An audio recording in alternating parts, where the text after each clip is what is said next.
ବାହାରିକା ନାରୀ ତମେ ବାହା ହେଇଛ ହେଲେ ତମ ଦେହରେ ଏତେ ଗ୍ଲେଜିଂ କେମିତି ବିଶ୍ୱାସ କରିବନି ତମ ଠେଇ ବାଟେ ହେଇଗଲା ପରେ ତମ ସ୍ପର୍ଶରେ ଆସି ମୋ ଇଲିଶି ଖାଲି ଫକ ଫକ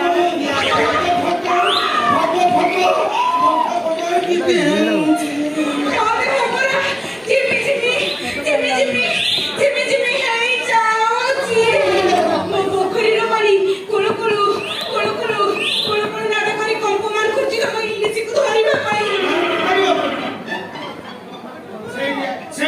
ମାଟି ଆସନା ନହେଲେ ଘଟଣାଟି ଦୁର୍ଘଟଣା ଘଟିଯିବ।